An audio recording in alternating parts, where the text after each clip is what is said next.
podcast is part of the Sports Social Podcast Network.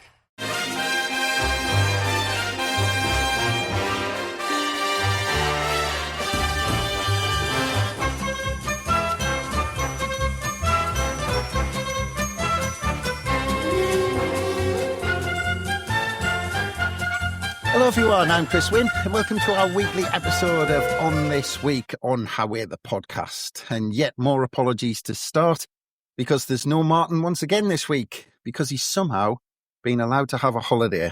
I'm not quite sure how he's wangled that, but he's enjoying his holiday at the moment. And in fact, he's actually spending some time in the UK. So, I mean, the gents we're trying to arrange an On This Week's drink session in Sunderland at some point to catch up.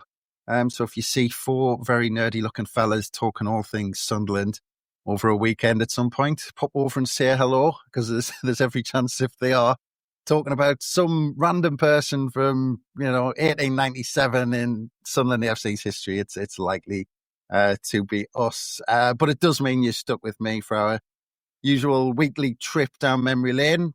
But luckily, of course, I have our usual storytellers to help us along. And first up, we have Andrew Smithson. Hello, Andrew. Hello, Chris. How are you keeping? I'm good, thank you. I'm good. And it's really bizarre, isn't it, when we kind of started this up and we thought, oh, look when we're starting. We're starting during the quiet months. But there's loads. Oh, aye. It's brilliant. And these conversations have a habit of winding off into different ways, and you never quite know who's going to end up getting mentioned. Mind, I did like the idea there of some poor sod approaching a table of lads in a pub saying, "Are you recording a podcast?" I'm saying, "No, what are you on about? Leave us alone." So some poor blokes enjoying a Saturday night in town getting harassed. To be honest though, Andrew, I can imagine if the four of us got together, to be honest, I doubt we would have the usual conversations that four other normal in loose terms, but you know what I mean, fellas would have. I think, it'd be pretty clear if we're talking about some random goal or something from Sunderland's past. People might know who we are. And of course, to help us, we also have Kelvin Beattie. Hello, Kelvin. Good morning, lads. Good morning. Looking forward to today's. One of my favourite Marmite characters is coming up today, so looking forward to this one. There is. There's a lot to get through, and it is strange though, Kelvin, because we're going through some obscure stuff as well as some big stuff from stories from Sunderland's past, but. I'm trying to imagine what it's going to be like actually during the season at the minute, because you said we're struggling to decide what to talk about in the quiet months. Yeah. Well, it's just it's a wheel that keeps on turning, isn't it? It just keeps churning out all the stuff and all the memories, both good and bad. It keeps on churning out. Brilliant. Yeah. Brilliant. That's it. There is a reason why Sunderland fans probably look 10, 20 years older than they actually are, isn't it? Because we're on this merry-go-round of stress and nonsense. But again, Speak for yourself.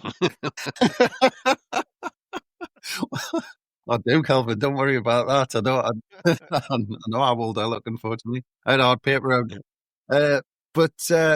But more apologies, because not only are you stuck with me presenting rather than Martin, but Andrew, my apologies. Last on this week, I forgot about the quiz, so you can do 2 for 1 this time. Yes, I mean, no apologies needed. Last week's was a good episode. If people haven't had a chance to catch up with it, it's worth digging out. And like I say, conversations end up taking so many different turns. It's just one of them things. But yes, we do have a quiz question. This week we are covering the 7th to the 13th of July, and this individual was born on the 10th of July in 1927. He was from the Northeast, although we actually signed him from Manchester City, where he was known for his, well, at the time it was a unique style of play, from what I can gather. He had a major role in the 1973 FA Cup final, and this surprised me, but at one time he did publicly announce an interest in becoming Sunderland manager. So that was our clues, and I think we're going to talk about him later. Am I revealing it now, Chris, or are we going to keep people hanging on, do you think? Well, I'm sure people are racking their brains at the minute, so I'm trying to stretch it out a few seconds because they'll be going through the names in their head, and I'm sure you can put them out of their misery now, Andrew. Fair enough, yes. After a couple of moments of torture. Pause it if you want to have a think. Yeah. Normally the torture's just listening to me in general, so there you go. Yes, it was no more delays, Don Revie. Yes, it was, and we'll look forward to potentially Kelvin getting stuck into him in a little bit. But just so I don't forget, is Andrew, you're going to do next week's quiz now in case at the end. Right. Okay. Yes, so 14th of July 2000, we signed a Scottish international. Now, you might remember that on the 14th of July 2000, he joined alongside two other players. The one we're focusing on ended his first season at Sunderland by being named Player of the Year. So that will be somebody we look at in the future. There you go. Good stuff. That sets us up nicely for next week. So let's get into this week because, as Andrew said, it does kind of take some tangents in this, as we've said. And actually, just on last week, just before we leave last week, on this week behind, obviously it was kind of quite emotional actually listening to Rob Mason and the story of how you guys met. But actually, I mean, it has kind of produced. You've helped Rob with a number of Sunderland books, and but it's amazing how it all started. You've done all this, purely out of that chance meeting.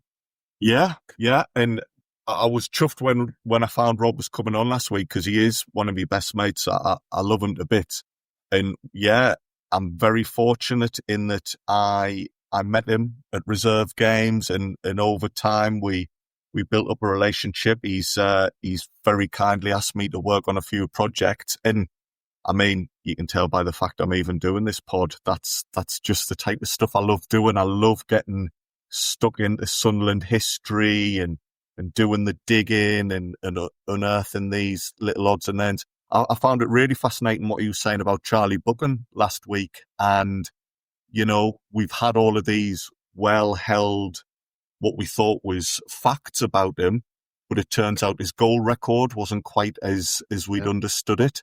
And that really funny story about the way we ended up getting more money from than we initially intended now looks as if that's not quite the same. So bit of a shame, but just doing these things and digging up these facts and figures, I find fascinating. I've name dropped that Melody Maker link about 10 times. Well, yeah. I do think Sunderland have, and again, this is why the conversations end up taking us all over the place. There's so many just fascinating aspects to Sunderland history, and there you go. That's a pretty big one. A former Sunderland player ends up having parties where he's welcoming Helen Shapiro and one of the Beatles to his house. Yeah, I mean, Kelvin swooning just at the thought. It's Sunderland. It's a soap opera, basically, isn't it? It's the best soap opera I've ever watched, and there's so many fun stories. It's amazing. Yeah, it is. It is. Well, look, let's get into on this week. So we're looking at July the 7th to July the 13th. So the history of Sunderland, and of course, so we can keep on doing the rounds. We'll touch on a few, and we'll go deeper into one or two of them. So let's start with July the 7th, and we've got the birth of Alan Durbin in Port Talbot in 1941. Obviously, manager from 1981 to 1984. Hard done to, according to a lot of people with his time at Sunderland, but we'll go deeper into that on another day. 1993. It was a busy day at Roker Park for Terry Butcher because Mick Harford left to sign bizarrely for Premier League Premier League, Coventry City, even though he kind of failed with us. And he signed for 200,000, pretty much the same price as what we signed him for a few months earlier, bizarrely. And on the same day, Ian Rogerson signed from Birmingham City for 140,000, right midfielder who we'll go into. But we'll stop on this one for a little bit because Mick Harford, I always found, was a strange one. I'll start with you, Kelvin, because, he came through Sunderland born, of course, and kind of had a big move to Newcastle after a good start at Lincoln. And then, he started to get this good reputation for scoring goals, brilliant at Luton, and on a couple of spells there, either side of playing for Derby. Brilliant. I remember him playing for Derby, and I think he was a foil for Dean Saunders, I think, for a year there. But when he came to Sunderland, he signed from Chelsea, and he had a half-decent scoring record at Chelsea, although he wasn't there for that long. But he came to Sunderland, it just didn't quite work. He picked up a knock or two while he was here, and it was a bit stop-start. But it was these that actually, at the time, because we were desperate at the time when he joined, we were on free fall. We were lucky to stay up on the last day of the season, and you actually thought, this is a good signing at this point.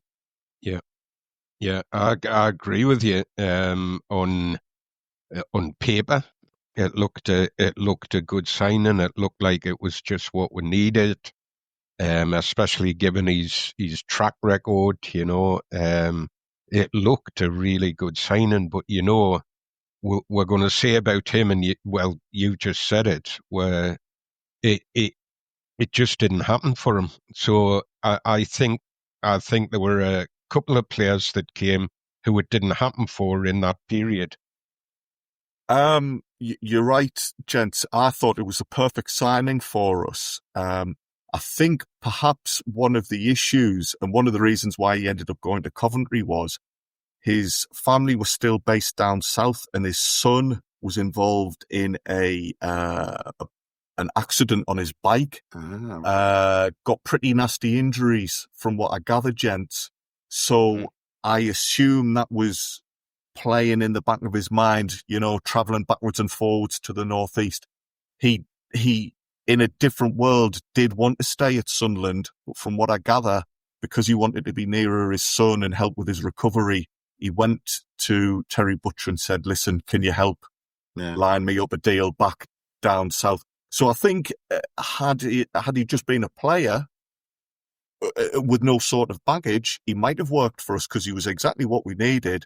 But sadly, as we often say, these people are not robots. They've got bits and bobs happening in their personal life, and this was a case where it's impacted him, unfortunately. Yeah, such a shame on so many levels, but on a sticking with the kind of football inside.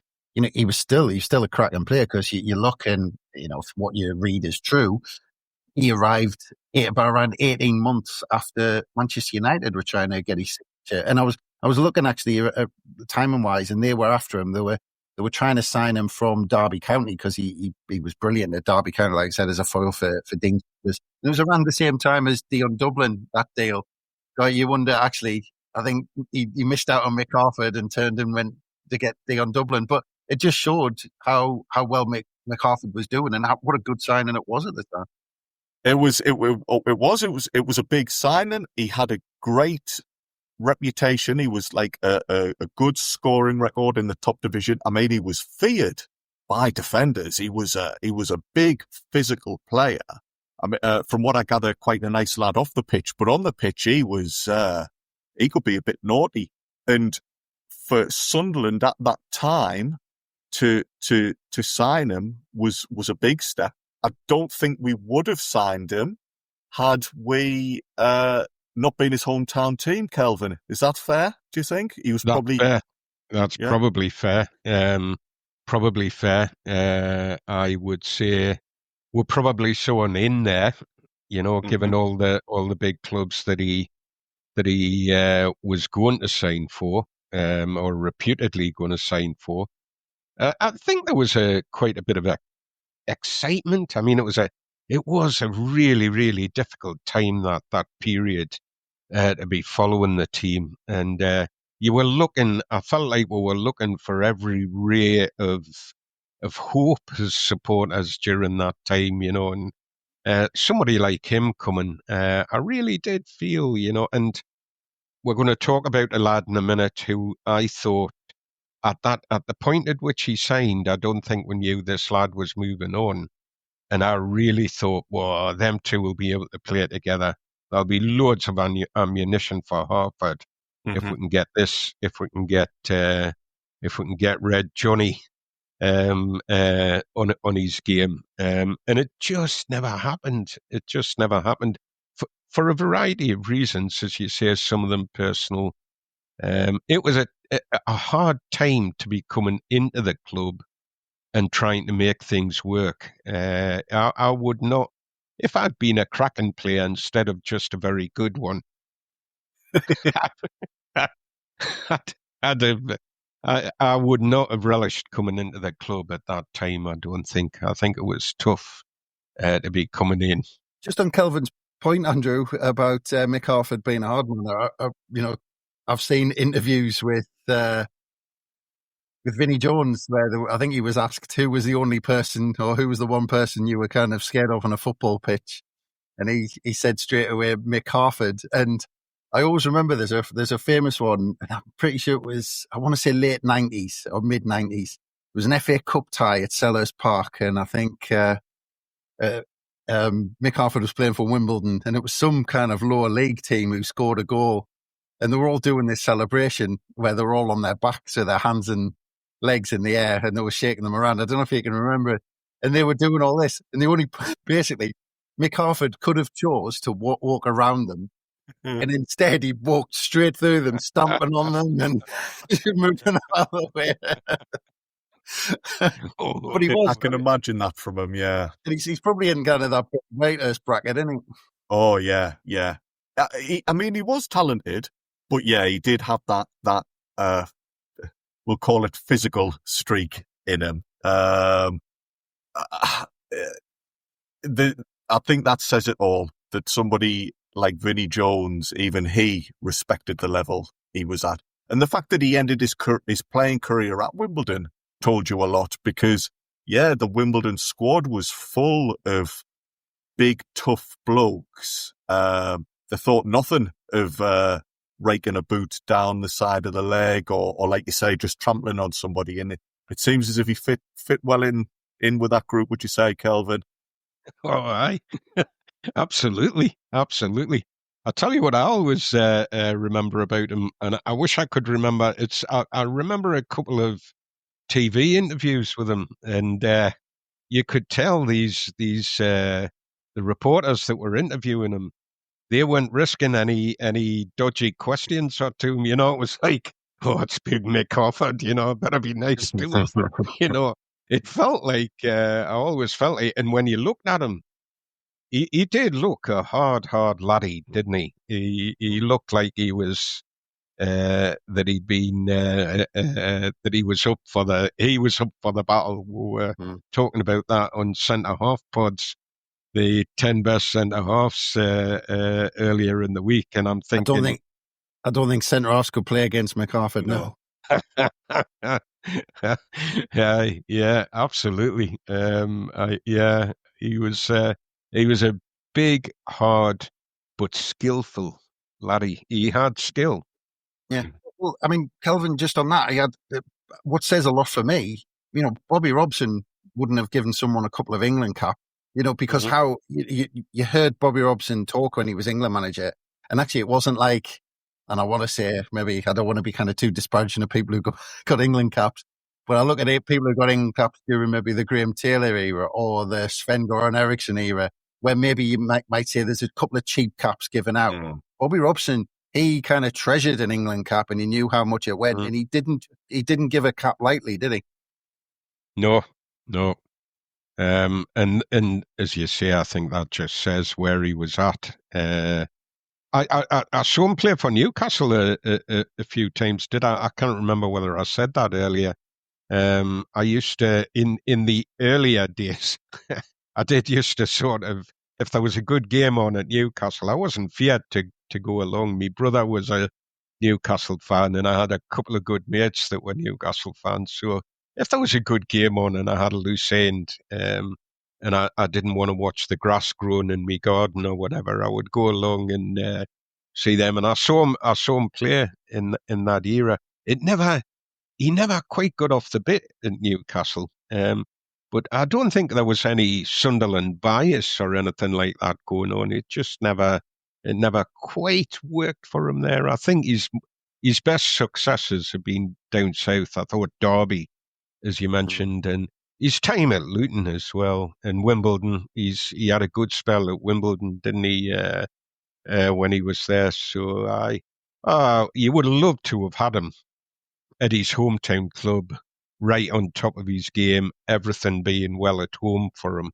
It would have been great to have had him in his pomp, so to speak. I think he would have gone down really well with our support if we'd had him then.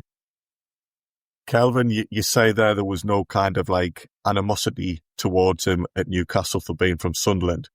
I would have loved to have seen a Newcastle fan brave enough to have a pop with Mick Harford for, you madam, want a word with you. Okay then, mate, let's settle this man on man. Also, Chris, very unfair of you to be asking Kelvin about England internationals and who deserves that. That was. I'm glad you noticed I did that on purpose. Direct the England questions to Kelvin. He enjoys them the most. But just a couple of quick points to end up on for Mick Harford. One is actually you look through his career from joining Luton in '84, and actually he never dropped down out of the top flight except for us. He was the only team he dropped down, and like you said, he ended up in the top flight for Wimbledon, which is incredible, really, especially how long he kind of played for. And the other thing, he left us to sign for Coventry, as we said, on this day in 1993 for 200,000. And actually, the following season, we talked about he did have issues, but he did move to Coventry, and he played one league game and scored one goal, and it was in the second league game of the season. The first one, you might remember, because it was actually when Coventry got off to a flyer the first couple of games and they beat Arsenal 3-0 at Highbury. Mick Quinn got a hat-trick. Yes. The second game, Mick Harford scored the winner against... The Mags? The Mags, it was. Against Newcastle, yeah. Road. So it was his only league game, and he scored one goal in it, and it beat the Mags at Highfield Road. So there you go. As I said, the other one in 1993, on this day, because we said it was a busy day at Roker Park, Ian Rogerson signed from Birmingham City for 140,000, Andrew. And I remember vague memories and kind of doing a bit of reading afterwards. But he was a highly sought after signature in that summer because he was flying for Birmingham City. And he's kind of, that in all those signings, he's almost a footnote in that five that signed during that summer. And he got horrific injuries in that crash, of course, and never got going. But he was a crack for 140,000. He was possibly on paper at the time in that summer before the Middlesbrough testimonial, one of the better ones from that group. Oh, definitely, Butcher was over the moon to get him, Chris. He was desperate. I think we got him relatively cheap because he was out of contract at Birmingham, and I think in those days did it go to a tribunal? Maybe you couldn't pick a player up for free in the way you do now. But Butcher was over the moon. I've done a little piece for Sunday, so that'll be Sunday the 6th of July. So people might have caught up with that by now. Butcher talks before signing Rogerson about how keen he was to get the deal done. There had been another club strongly linked with him as well, and Rogerson did speak to that other club. I don't think they were ever announced who it was, but there was very strong competition. Butcher was desperate to get him in. And this is something I don't remember from the time, but apparently the reason he plumped for Sunderland in the end was his dad was a massive Sunderland fan. Right. Rogerson's not from the area. He's not from the northeast, so I don't know if maybe his dad was born up here and moved out the area for work or something like that. But that was what swung it. And for Butcher, he was over the moon because he was I would say probably Birmingham's best player at the time, and a real coup to get him to come up to Roker Park. Yeah, there was a couple of decent kind of sized clubs after him. I mean, Kelvin, I don't know, because I know there's T-shirt going around saying I saw so and so play. I don't know if in all the games you saw, you actually got to see Ian Rodgerson play or not. Well, I was up in Scotland by then, so I wasn't seeing every home game. And I tell you, I think I saw him play for Birmingham. It was Birmingham he played for, wasn't it, before he came to us? I think I saw him play for Birmingham more than I saw him play for us. So my memory of him is pretty, and I definitely remember it being a coup and a feeling when we signed him. I'm pretty sure I remember reading Terry Butcher's comments about him, and a real feeling that we'd signed a good one, you know. And from watching him play for Birmingham, I thought I can see you can see what he was thinking and trying to get him to come.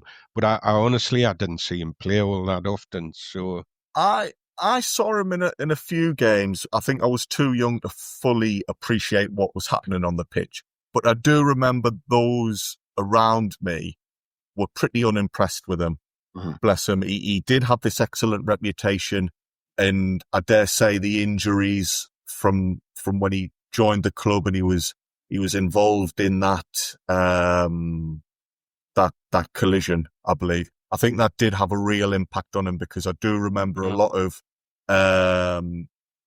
long-term supporters who knew the game better than me. They felt a little underwhelmed by him when he did get on the pitch. It wasn't that often, but it didn't work out for him. And that is a shame, because, yeah, if you're snatching a player from another club, he's got that link to his family being Sunderland fans. You get excited and think, oh, this boy's going to hit the ground running and do a good job for us. And it never happened for him. And that's always a shame to see. Yeah.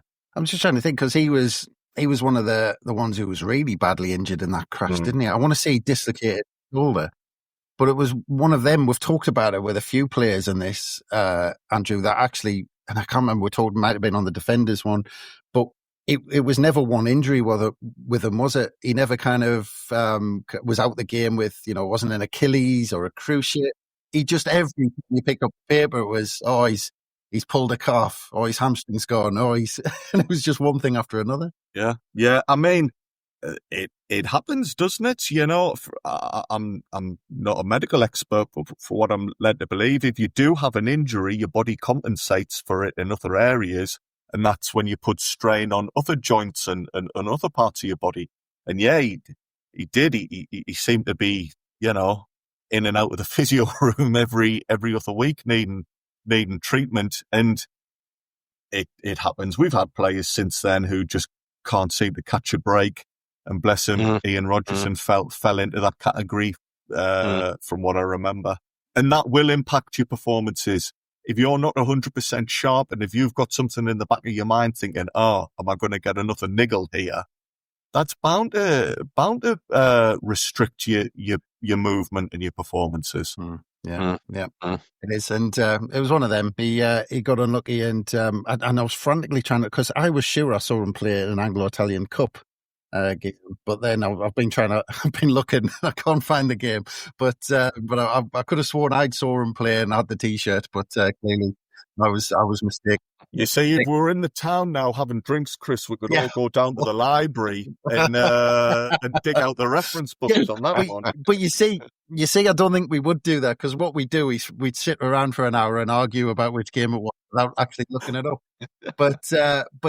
But that was Mick Harford and Ian Rodgerson in 1993. Also on July the 7th, in 1997, Paul Stewart left and joined Stoke City on a free transfer. That was following our relegation and just before we moved into the Stadium United. So that's summer. In 1999, and we did mention on a previous pod about Lee Clark being placed on the transfer list, because it did happen very quickly. And he then signed for Fulham for a then record fee of $3 million. And I think that might have lasted. I think it was Fulham's record fee, because obviously our record sale would have been Michael Bridges at that time. But I'm sure it might have been a record fee for Fulham at the time I was reading, but not sure about that. The fee was around 3 million or just less than 3 million. Because in 2011, Steve Bruce went out and made a couple of major signings, Kelvin. And actually, when you look back, it's incredible, because we look at their Sunderland careers, and you look at a player who signed a few days earlier, which was Wes Brown. But again, on the 7th of July, 2011, John O'Shea signed for almost, reported fee of around 5 million. And he was 30-year-old, but it was one of these where you'd seen John O'Shea play at the top level for Manchester United, trusted by Alex Ferguson for almost 400 appearances for Manchester United. And then we go out and, obviously he's, Manchester United legend in Steve Bruce goes out and signs him. And I'm just reading a quote from the day he signed, and he said, once I'd heard reports about the club and the people here, the ambitions and what the manager was all about, this was the only place I was going to come. And it's funny now, because of what happened, John O'Shea is now linked to almost the demise of Sunderland and going down all the way to League One. But it's so easy to forget, Kelvin, what a player he was. Oh, absolutely. I mean, on your last point there, there's an old Scottish expression there: if you flee with the crows, you'll get shot as one. And I think that's what happened to John O'Shea. Nothing wrong with him as a player. I don't think he was, in my opinion, he wasn't responsible in any way for anything that happened whilst he wasn't responsible for the two relegations. And by and large, if you looked at what was happening on the pitch, he was one of the few players that was putting his shift in and trying to do his business, play, trying to be professional. So I do feel for him a bit there, that he gets tarred with that in some ways. Very exciting signing. I remember it. I know I seem to say this every week, but you could sort of see what Steve Bruce was thinking. You could see why he would want to bring somebody like him in. I mean, in his younger days, he played in midfield for Man United. He'd had some games there, and I always remember Ferguson being really complimentary about his ability on the ball, his ability to bring the ball down and to get people playing. So it was quite exciting. I could see what Brucey was aiming at, and like alongside Wes Brown, you just thought, whoa, two quality lads coming in here, that are going to give us. I know they were coming towards, getting on a bit, but quality in the sense of where they'd been, and also not completely over the hill, was kind of what I thought about both of them. I thought O'Shea was a good signing. Yeah. And I mean, in terms of longevity and, playing, I think it was 256 games, I think, off the top of my head, in around 7 years. And it's interesting, Andrew, I mean, look, we'll get into it. I'll let you speak in a minute, because you had him, if anyone listened back to the Defenders top 10, you had him fairly high up, let's say, on that list. But actually, again, reading about the deal, Steve Bruce originally went to Old Trafford and went and rang his old gaffer up. And he originally had 3 bids accepted. He had a bid for Wes Brown accepted, a bid for John O'Shea accepted. Also, Darren Gibson, a bid was accepted for. And eventually the Gibson deal fell away, and we all know what happened a few years later. But just going back to O'Shea, I mean, as a servant for the club and as a character, there's nothing, you can't knock the fella, and it was always 100% effort. And in those early seasons, you could see his class. But again, it's, as Kelvin said, he's just almost tarnished about what happened around him. Yeah, I mean, where was all this positivity when I was bigging him up on the Defenders podcast and fighting the John O'Shea cause? If people listen to these back to back, they're going to be thinking we're talking about the same player. I thought he was a quality signing from Manchester United. I don't remember the Gibson link from the time, but I do remember seeing that Brown and O'Shea were expected to come to Sunderland. I was thrilled to bits. I thought this was. We've said this a lot. I thought it was a show of intent from Sunderland and a sign that we were in the Premier League. We were now signing established Premier League players from quality clubs.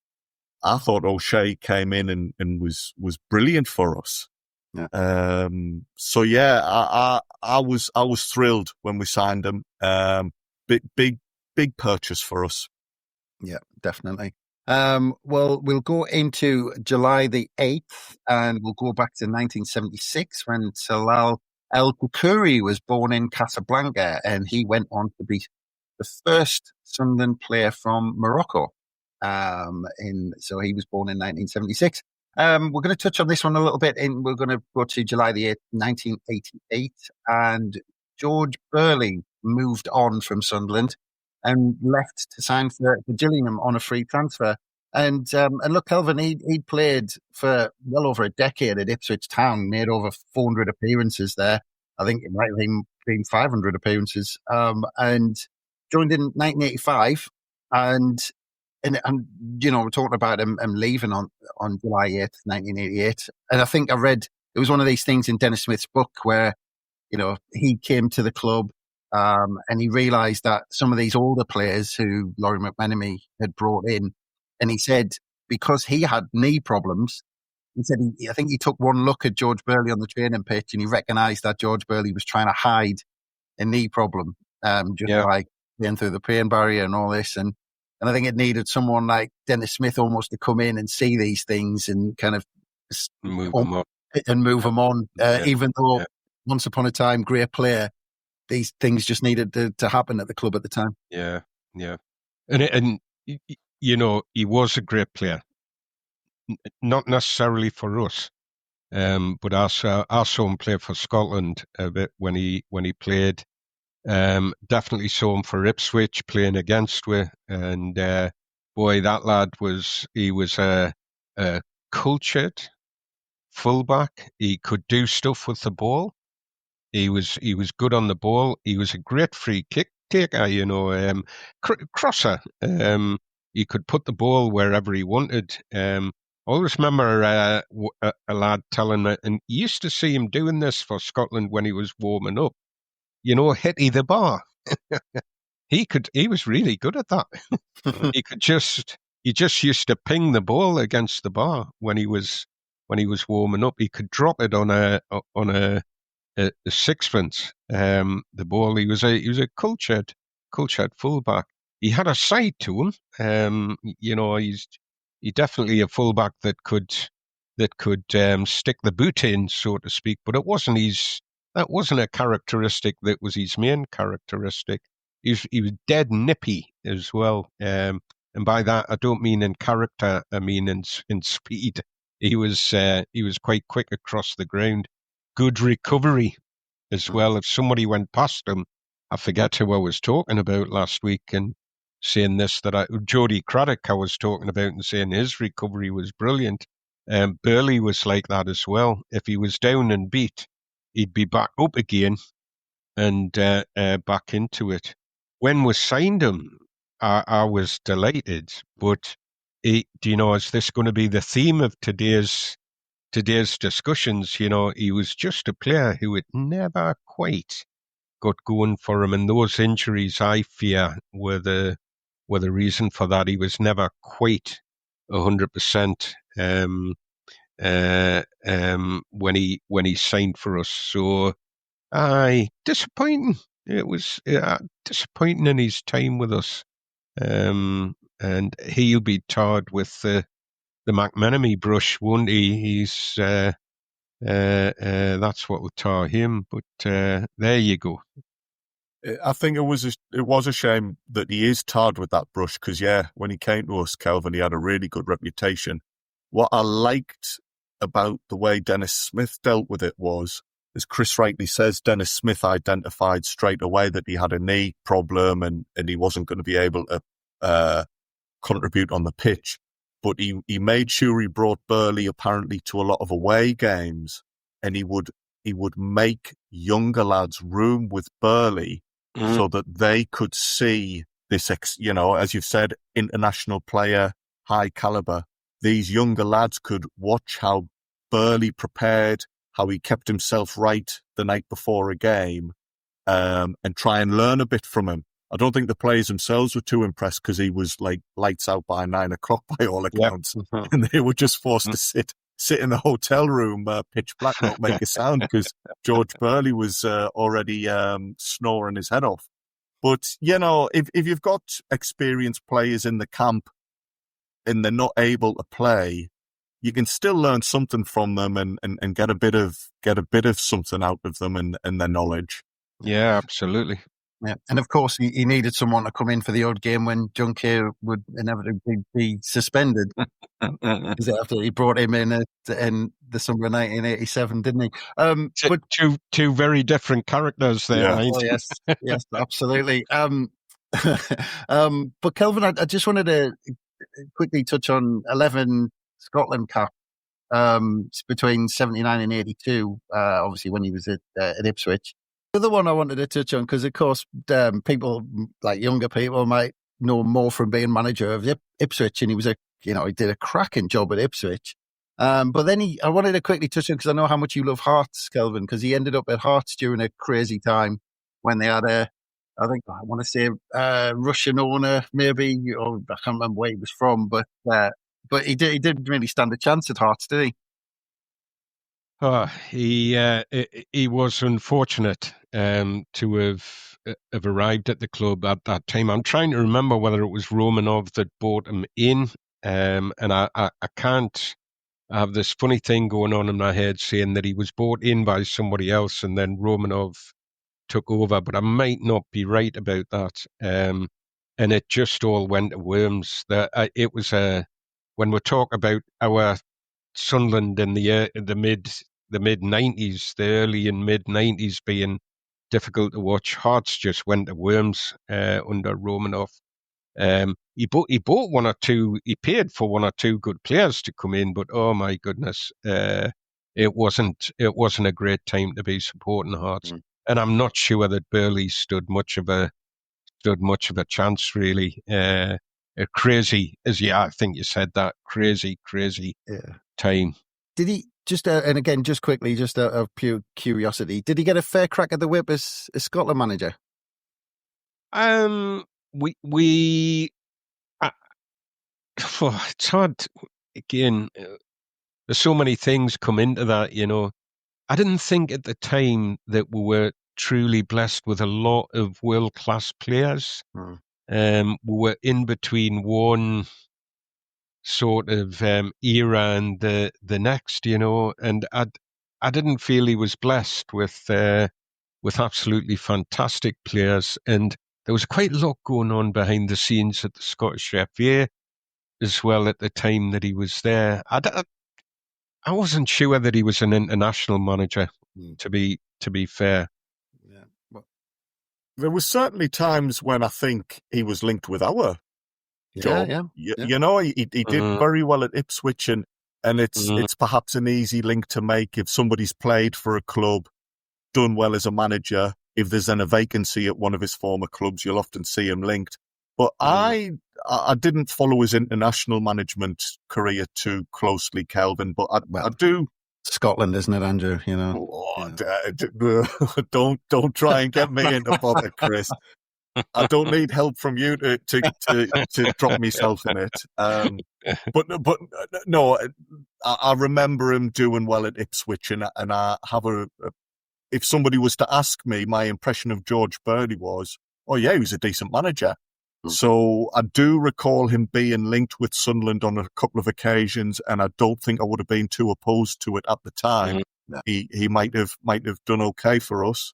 See, I think at Ipswich he went back to a club that he knew. I think he knew the corridors, he knew the people, He had he was quite an intelligent, thoughtful kind of guy, I think if he was going to be a manager, he was built for club football, day to day.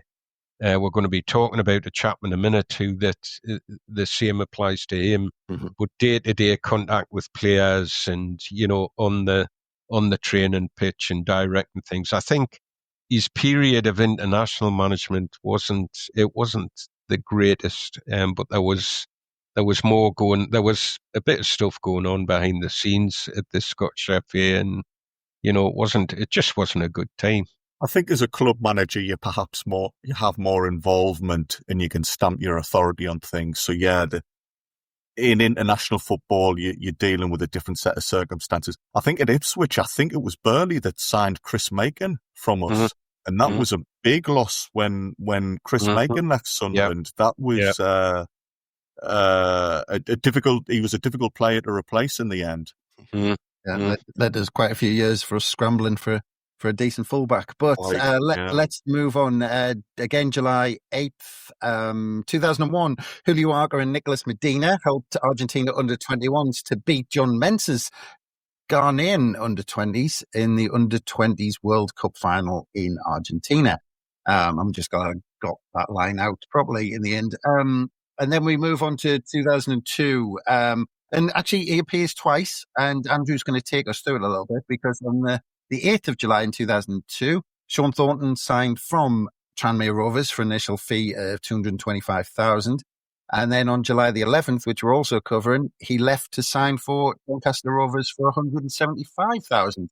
Again, Andrew, I remember bizarrely him being, and it's almost depressing to think back, but he was almost a shining light in that awful first relegation season. And we say it so many times on these things, but it's almost like a what could have been with Thornton. Yeah. Are we going to print those bingo cards, Chris, where we have... Yes, Sunderland. Typical Sunderland. What could have been? Yeah. Another one. It didn't quite work out for him at Sunderland. Didn't settle. Yeah. No, you're right. He ended up going to Doncaster Rovers. And, okay, for Doncaster, it was a record signing. But they were League One at the time. And when you think of the potential he had, that does seem a bit of a shame. We bought him in the summer of 2002, like you say. Now, that one did go to a tribunal. I know we were discussing them earlier in terms of Ian Rogerson, but I think because of Thornton's age in 2002, Tranmere were eligible for some money from us. He was bought as one for the future at that point. And yet by the end of the season, he's named our player of the year. So that shows how quickly he broke through. But the maddest thing about that is he only made 11 starts in the league, I think. So that speaks volumes about the team he was coming into and the problems the side were facing. But yeah, he came in, he had his 15 minutes of fame in the Premier League. I remember he played against Chelsea, and I think Gianfranco Zola, of all people, were complimentary of him. So, he had something about him. And yet the following season, when we drop into the Championship, all of this talent, all of this excitement around him, he barely plays. You start hearing whispers that he's enjoying the high life off the pitch a little much. I think Mick McCarthy got quite frustrated with him. He was out for a long time in 2003, 2004 with injury. He'd picked up an injury against Newcastle in a reserve game in October. But the only reason he was playing for the reserves in the first place was he'd got himself suspended twice already for the first team through, daft bits of,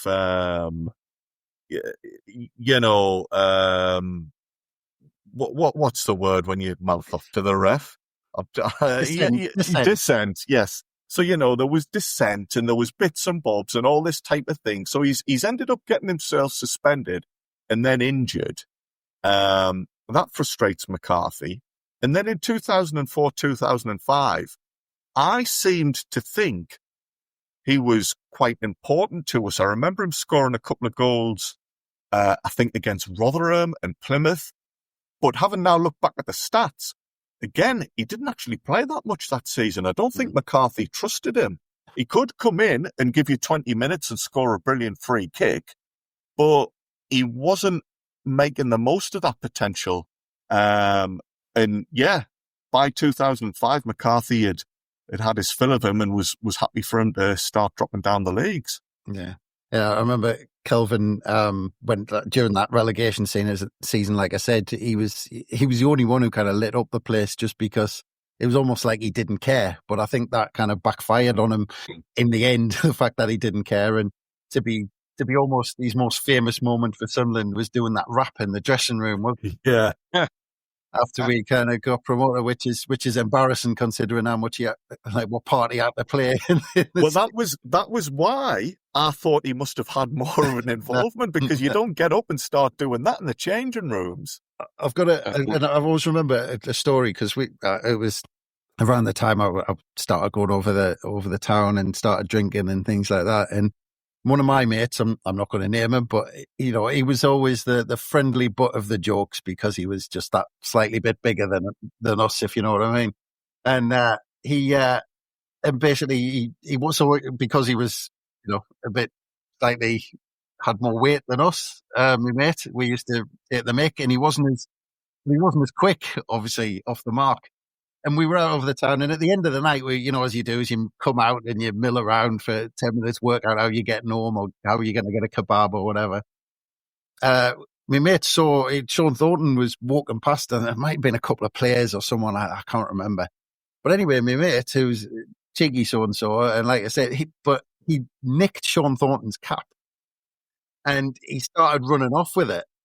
And it was obviously one of these kind of designer, expensive caps or whatever. But he ran away with it as almost like a joke, knowing that Sean Thornton would catch him over 10 yards. Sean Thornton started sprinting after him and couldn't catch him. And me and all the lads were going, bloody hell, this is our portly mate running away, and he couldn't catch him up. And we're going, bloody hell, he's supposed to be playing for the lads on Saturday. but yeah, these are my. But the thing is, bizarrely, like Sean Thornton had all this skill, all this potential, Kelvin, and all I can remember is a rap and him out on the drink. Yeah. He was, he had the persona of your archetypal bad boy, didn't he? He had loads of skill, he looked like he had loads of skill, loads of talent. You saw it in flashes, but he had all this other stuff going on, I mean, I always thought on the pitch he was, if you were playing against him, you'd think I can get him going. I'll get him booked and sent off. If you kicked him a couple of times, he'd be shove him. He seemed quite fiery to me, which was a shame because I can definitely remember moments of skill from him, and moments where he, as you say, the back end of that terrible relegation season, you were really turning up and hanging on for any ray of hope, and he was one of them. I remember thinking, well, we've got a good young in there. He'll do business for next year. And I thought he would do well in the Champo, but aye. Yeah. That was perhaps the worst thing that could have happened for him. Perhaps because it was almost as if he believed the hype around him. Like you, Chris, that was a time when I was out in the town quite regularly, and you would see him out, and he'd be wearing caps and he'd be wearing vests showing off the guns. Now, if that had been anybody else, you'd think, who's this? Yeah. But because he was a footballer, you kind of understood it. I've got to admit, when you spoke to him, he was quite a sweet guy, but he just, he was out with Jeff Whitley all the time. I think the pair of them kind of brought the worst out in each other. He enjoyed the popularity he had, and that did for him. And particularly with a manager like Mick McCarthy, he hasn't really got time for that sort of individual, I don't think. Yeah. But I do feel a little bit sorry for him because he was a bit flash. And I remember there was an article kind of at home with Sean Thornton, and you go into his house and he's got like in the floorboards, he's got this compass with his name in it and all of this. And I'll have to dig out that photo one time. Everybody kind of took the mick out of him for being flash. I think deep down he was probably a nice fella, but just it's that classic thing of young, money to burn, getting a lot of attention off the lasses. It can go to your head. And it all went south on the compass. Yes, on the compass. Do either of you remember that one? Or am I... I'm sure he was posing at the bottom of his stairs and he had this beautiful kind of wooden flooring in his hallway. It doesn't surprise us. Yeah, but yeah, there was this, he'd obviously got this bespoke piece of artwork so that within the timber, it had his name and this depiction. It was, maybe if you'd had 300 games in the Premier League, you can get away with that, but not when you've only just making your way in the game. Yeah, that surprises actually. Looking that he's only a couple of months older than me. I thought he was that little bit older than me. But the other interesting thing about the transfer is we got fined £1,500 apparently for making an illegal approach because it went to a tribunal in the end. But apparently we did a little bit of tapping up apparently. But there you go. Maybe. Well, I don't know whether it was worth the extra £1,500, but almost got our money back in the end. So, well, if the cap fits, Chris, you've got to wear it. Well, like I said, I think he spent more than £1,500 on that cap, to be honest. But let's move on to July the 9th, and again, we're going to probably cover this in bigger detail at some point. But again, mentioned it a couple of times already on previous editions. The Vancouver Royal Canadians, which was, of course, Sunderland, they beat Stoke City 3-1 in the final North American Tour fixture in 1967. Now we move on to 1992. Really interesting fella here, or first of an interesting couple of characters here. John Colquhoun signed from Hearts for $200,000. Malcolm Crosby, one of Malcolm Crosby's big signings. And we might come on to the other one at some point in a later edition. But $200,000 for him, and he had a great signing at the time. But I don't know, Kelvin. He maybe was signed as a striker, but wasn't really a striker. Oh well, I declare my hand. I saw this lad play loads for Hearts in the 80s, and he absolutely terrorised the best of Scottish defences. He was a winger. You might in the olden days have said he's a winger come inside forward. He wasn't averse to cutting in, and he was a absolute baller. John Colquhoun at Hearts in that first spell. He was playing with somebody that could play with him as well, and he set up a lot of goals for John Robertson. I don't know if you can remember him. He had a spell at Newcastle, John Robertson, but he was brilliant. He was brilliant at Hearts and terrorised. It didn't matter who he was playing against: Celtic, Rangers, Dundee United, Aberdeen, Hibs. They had canny teams, and it didn't matter who he was playing against. He would go out there and turn them over. He did something every game I watched him play during that spell at Tynecastle. When I did see him play, every time I went to see him, he did something that you just thought, wow, that lad can play. He's a good player, him, and he was a tough, nuggety little boy on the ball as well. He wasn't that easy knocked off it. He was a cracking player for Hearts. He's brilliant in that Europe. I don't know if you can remember the European Cup run that they had. I think it was the UEFA Cup, and they played Bayern Munich. They got through to the quarter-final. I saw that cup tie. I was in Tynecastle that night. I got to a lot more of their midweek games than their weekend games, and oh man, he was brilliant that night. He didn't score, but he was at the heart of everything that went on, and he looked like, by the time the game had finished, it looked like the Bayern defence were almost targeting him. They were trying he was just, everything he did with the ball that night wasn't untypical of him on the big stage. I always thought he was a lad that loved the big stage as well. The bigger the game, the more he was up there and out there, and would put a show on for you. But he definitely had players that were on his radar and on his wavelength.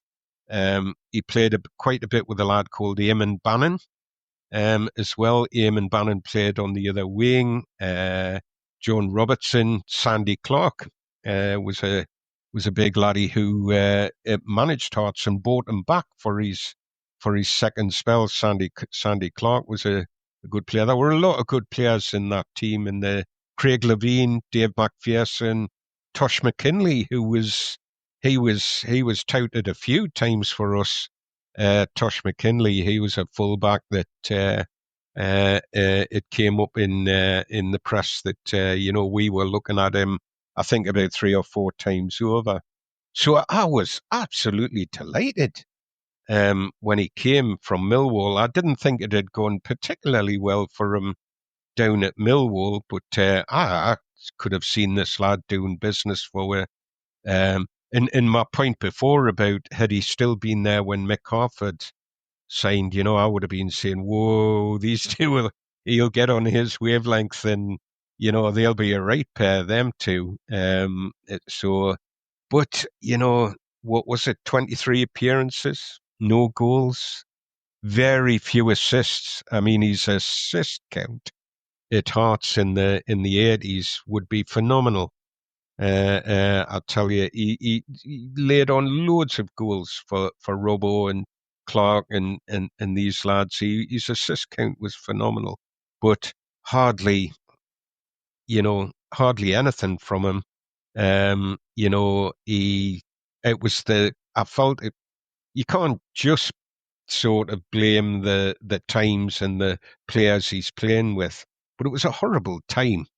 That year, it was tough watching we're playing that year, and he just never got off the ground. I think Crozza bought him, but fairly quickly didn't play him, and I think he bought him as a forward, an out and out forward, and I was never sure that was the right place to play him. But that was my opinion. The team struggled, and Red Johnny, as everybody knows him, Red Johnny struggled as well in that team.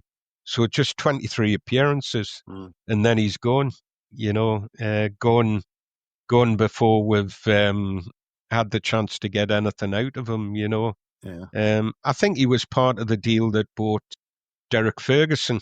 Yeah. To Sunderland. But I was dreadful. I was really, really gutted that we didn't get more out of him and see more out of it. I'd bigged him up that much as well. I looked a right plonker. My mates down here, I'm like saying, "Oh, this boy's coming." I'm telling you, this boy is going to knock spots off it. This is going to be it. This is going to be the turnaround. Crozza's rebuild. We're going to do it, and this lad turns up and hardly kicks a ball, and I think the team struggled, and the team was struggling, and Red Johnny struggled as well. And yet you look at the players who he played with, Tony Norman, Kevin Ball, Benno, Butcher, Owers, Goodman, Atkinson, Armstrong, Davenport. I would have said to you, there's the makings of a team there, when you look at the roll call, but it just didn't happen, did it? Yeah, that's it. I mean, I did make the mistake saying he joined from Hearts. Of course, he had that year at Millwall, but I actually think, reading into it, Kelvin, that year at Millwall really knocked him, and it was almost. I don't think he enjoyed moving down to London. No. And it was interesting in the first place that I know he was getting 28, 29 years old when he left Hearts, and he was 29 when he joined Sunderland, or just about to turn 29 when he signed for Sunderland. So he was in the later years of his career, but after he went back up to Hearts, he played well over 100 games for Hearts. So, he wasn't kind of finished when he played for Millwall and Sunderland, but just seems like leaving Hearts just completely threw him. Well, what was interesting for me, I think you're right. I don't know too much about what happened down at Millwall. He looked a pale shadow of the player that I watched not that many years previously, the late 80s. He looked a pale shadow of the player, but then he goes back to Hearts, back to an environment he knows. And I think it was Sandy Clark, his ex-colleague, his ex-teammate, took him back to Hearts. And then it's a shame Rob Mason isn't on this week, because Rob mentioned this lad last week. It's Jim Jeffries is the manager, and Jim Jeffries takes over from Sandy Clark and gets Colquhoun playing up front, twin striker up front, playing behind the centre forward. There was a lad called Alan Lawrence, played a bit for Hearts then. He was a good young player, him, and another young lad who went on to play for us, Alan Magic Johnson, was playing as well. And Colquhoun allegedly had some influence over, mentored Johnson and Alan Lawrence a bit whilst he was there. He's a very considered lad. He had an interesting sort of career off the pitch. Red Johnny, he was always been a political activist, and at both locally and nationally. He was a great leader in the poll tax rebellion in Scotland. He was right in the middle of all that, but very motivated lad off the pitch. Very interesting sort of varied career he had off the pitch. He did Danny Hughes play golf? I tried, but I wouldn't say I play. Right. He's co-founder of something called the Gem Golf Training Gizmos. You haven't heard of that? No. Oh, it's really interesting. The likes of Sandy Lyle, Tommy Fleetwood, Larry Meyer, Ian Woosnam all swear by this gizmo. And it was a friend one day, a golfer friend was talking to me one day, and he says, the Gem Golf. He said, that laddie that used to play for Hearts, it was him that put the... I'm thinking, what laddie that used to play for Hearts did that? And it turns out it was Johnny Colquhoun. But he's a really interesting character. He was a rector of Edinburgh University, and a regular on STV Scott Sport. And I always like him on there. I mean, obviously because I liked him as a player, but he's a really insightful sort of co-commentator. He's really, really insightful when he's on the telly, and he writes for Scotland on Sunday, but not just about sport. He gets himself involved in quite a lot of things. He's a really interesting guy off the pitch. Football agent as well. He's done a bit of that. He's an interesting character. But we've just been talking about it with Mick Harford. Ian Rogerson. It just didn't happen. Happen for him. And I was so disappointed, because he was on fire in the mid to late 80s down up at Tynecastle. He was a really good player up there, and just never happened. That's it. As again, Sunderland bingo kicks in. Well, look, we're amazingly, because these things we give ourselves loads of time, and we end up kind of trying to rattle through loads because there's so much to talk about. I want to move on to 1996, July the 9th, Andrew, because again, our fantastic writer, A. Smithson, again, wrote all about Len Shackleton opening the visitors' centre at the Stadium of Light, which was basically a couple of porta cabins. I had a buttload of information in there, and the piece that you wrote, you did a brilliant. You got the picture from somewhere. I think you've said it's from the Leicester City edition of the Roker Review at the beginning of that Premier League season, and it's obviously coming into the summer months in Sunderland, so obviously it's overcast, it's chucking it down. Peter Reid's got a massive coat on next to John Ficklin and Len Shackleton. They look like they just want to get out of there. opening this new visitor centre. Yeah, I didn't actually go to the opening the opening of it, but I was a regular in there, Chris. I loved popping in there and watching the progress. But yeah, the day itself, the grand opening, we'll have it in July when it's nice and sunny. No. You'll have it in like horrible wind and rain, whipping off the River Wear there. We'll get like a famous former Sunderland player down. We'll treat him nice. We'll get him to cut the ribbon. But he'll just get soaked in the process and, catch a cold while he's back in town. It was a good idea, though, wasn't it, to set that up? Oh, it was. I mean, people were... Most people were dead excited and looking forward to it. I remember you had the one or two naysayers who thought it was going to be a flop. But the majority of people were excited to see this. This was a massive project. And yeah, getting the visitor centre there, getting people on board, I think that was actually a good way to convince one or two of the doubters, look, come along, have a look at the progress, have a chat with the person running the information centre. It just all made people feel part of it and ramped up the excitement for the stadium. Yeah, it did. And I remember it was one of those places you could just kind of, if you were bored, knocking about the streets or whatever as a teenager, you just we'll walk down, and you could just look down, and especially as it was taking shape, then the corners were the last things you could still see inside and what was going on, and then once the ball got finished, you were like trying to notice changes on the outside, and it was brilliant going down to see it built. It's an amazing experience when you think about it, because obviously, Roker Park was one of these things. It was just there. You started going to see something, and it was just there. But it's bizarre now to think about it, where you didn't think anything of it at the time, but now you get a bit older and you look at kids who were born, like 5-10 years after the stadium was open, and you saw that thing being built, and you knew what it was like beforehand, the old colliery, and it's just it's a bizarre thing, isn't it? It is. It's all quite surreal.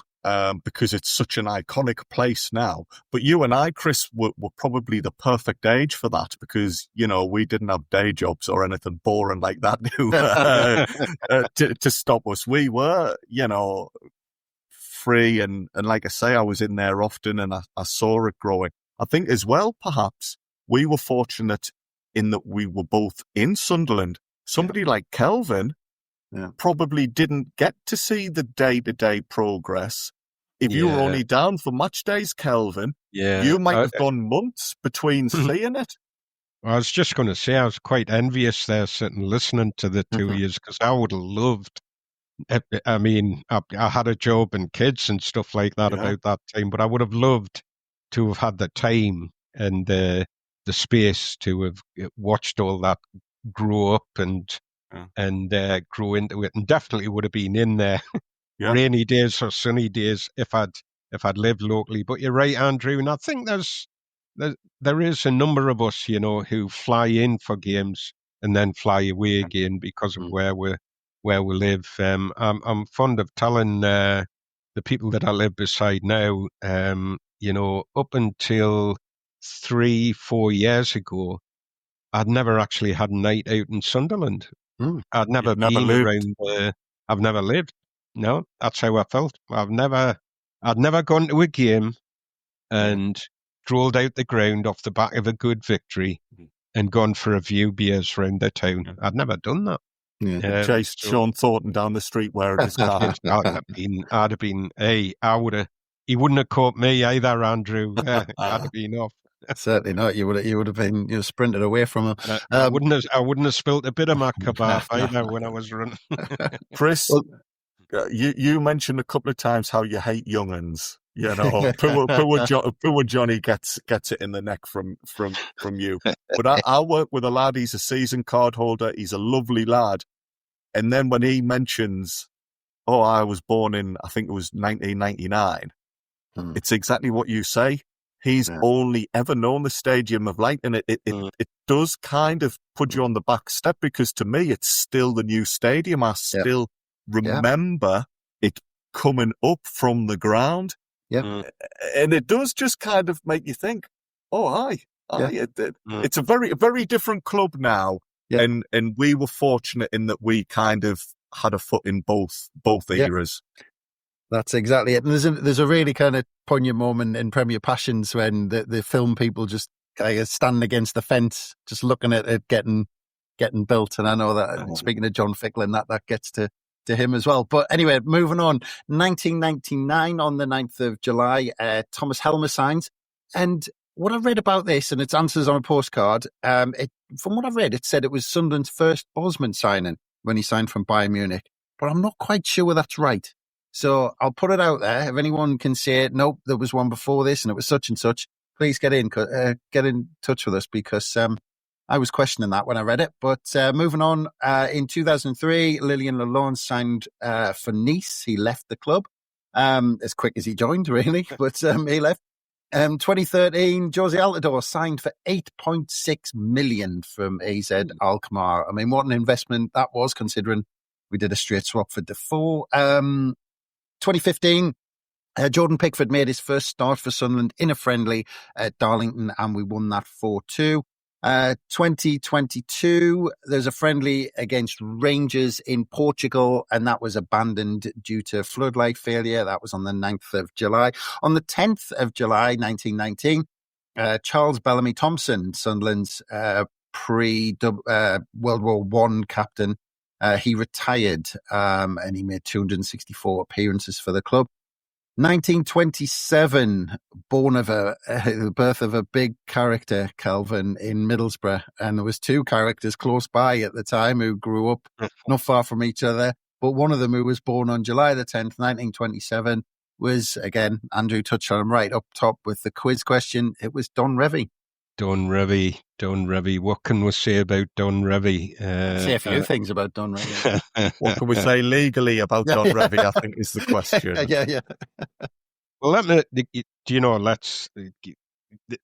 he's a Marmite character, isn't he? If you speak to Leeds fans, I was telling Andrew before we got started here that I've got two canny friends. One of them's older than me, and one of them's young enough to be my grandson, and they love the absolute bones of Don Revie. And for what he did for the club, he's just a club icon, club legend in Leeds. So yeah, I'll give ground on that. If Leeds had been my club, I probably would have felt the same. He pulled them out of the second division, rescued them, and brought great success to the club as a manager. But his career as a player is interesting. Prior to that, obviously, he does come and play for us, but he starts at Leicester, and then Rach Carter was managing Hull, and took him to Hull. Liked the look of him, and took him to Hull. And his game, I think Revie himself always said that his game definitely developed with Rach Carter's assistance. But I'm sure I've read somewhere that Rach Carter said he was a good player, but he wasn't tough enough. Believe it or not, he wasn't tough enough for the third and second division where Hull were plying that trade. But he does well enough to end up at Man City in 1951. He goes to City and they win they were beaten finalists one year, and I think that was Newcastle they played. And then Revie will have played against Bob Stokoe, one of his pals, in 54, 55, I think it was. And then in 55, 56, the City win the cup with Revie.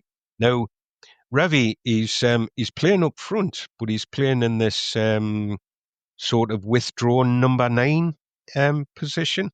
And that's interesting because he seems to have been the English exponent of this. And I don't know if you can remember, but there was a Hungarian team that absolutely hammered England twice. Do you remember that in the 50s? I'll just say that again. They hammered England twice in the 50s. And I think the score in them games, it was 6-3. All right, Kelvin, crack on. Don Revie. And 7-1 the second game. But Revie plays this role that the Hungarian manager a guy called Gustav Schebes has his team playing, and this is how they beat England and how they beat a lot of teams at the time, was this withdrawn number 9 position. And Revie, he's an intelligent lad. He looks at this, he thinks, hang on a minute, I like the look of this, I can do this. Now, at the time, he's probably more an inside forward than a centre forward. And remembering that Rach Carter said he's not tough enough, Dan Anderson later on would say that he was a delicate kind of player. And it's interesting, isn't it? I'm describing a player there who probably seems now like what he was as a manager, a delicate touch player playing this withdrawn number 9 position. And that Sunderland pick him up and take him in 1956. He comes in, but at City he was the star of the show. He was their game was sort of focused around his style of play. He comes to Sunderland and he's got a dressing room of veritable stars to deal with, and it's Bill Murray that brings him. But obviously, if you look at that period, 56 to 58, we've got straw all over the place, and we're right in the middle of the Mr. Smith situation at the club, and it's a theme today. It wasn't a great time for him to be there, and he wasn't really a success at Sunderland, despite people being quite excited at the time about his signing. And then Alan Brown comes in, and him and Brownie. Revie was captain for a while, but him and Brownie just did not see eye to eye. Brownie didn't. He wasn't really wanting this withdrawn number 9 thing. He wanted a more traditional target man kind of thing, which is why he brings in Don Rhino Kitchenbrand comes in, and you couldn't get a more up front and centre bull-like centre forward. He brings Kitchenbrand in, and Revie, it just never worked between Revie and Brown, and actually they get relegated. The only season he plays, the only full season Revie plays for us, we're relegated. And a bit like what you were saying about John O'Shea earlier, is that Revie's fault? Is it his fault we got relegated? I think he gets tarred with that brush a little bit, that he was part of the dressing room when we went down. But we'll go down, and then it's still not working between Revie and Brown, and there's a right rumpus in a game early on in the season at Rotherham, and actually we win, because we're struggling to find our feet, but we win. I think win 4-0, and Revie scores one of the goals. I'm sure Don Kitchenbrand scored a hat-trick that day.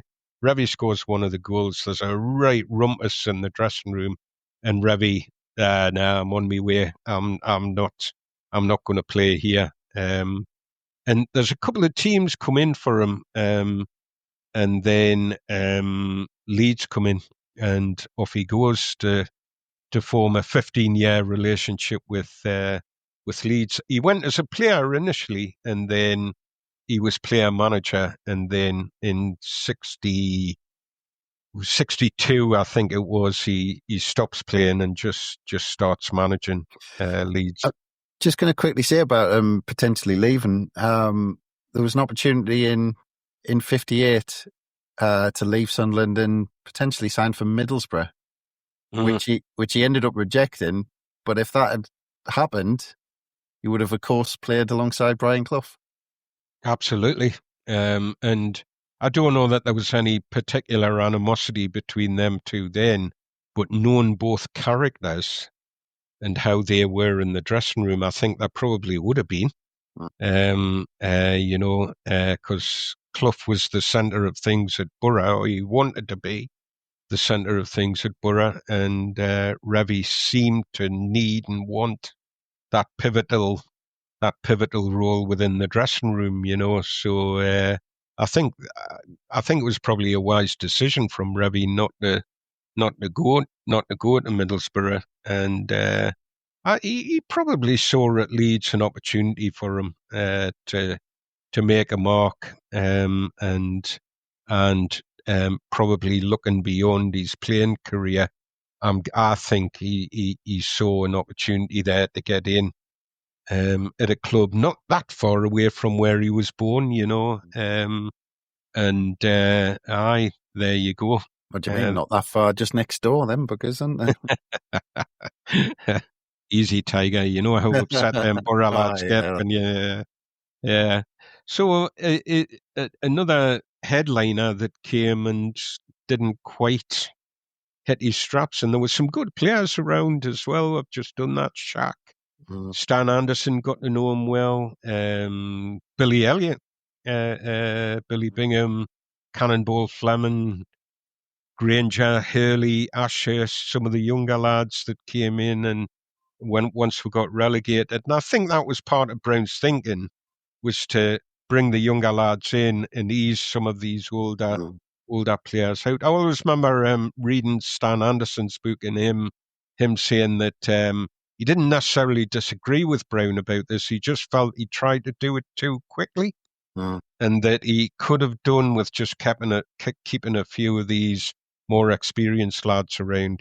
And I think he would have kept Revie around for a little bit longer. Stan Anderson felt like he was an intelligent player that we could have done with at that time, just keeping him around for a bit longer. But it seems like him and Brown, Revie and Brown, just didn't. I would have loved Rob Mason's take on this, but from what I've read, it seems like that him and Brown just didn't. They weren't like-minded individuals, or maybe they were too alike in some ways, in that their word had to be taken and you needed to do what they say, So, disappointing playing, a disappointing time with us as a player. But then, of course, he comes back, he features, Andrew says this every week. It's funny, the links and the way that things work in circles, and people come back into your sphere of influence, as they say. He comes back and there's loads of things start to happen between Leeds and the club.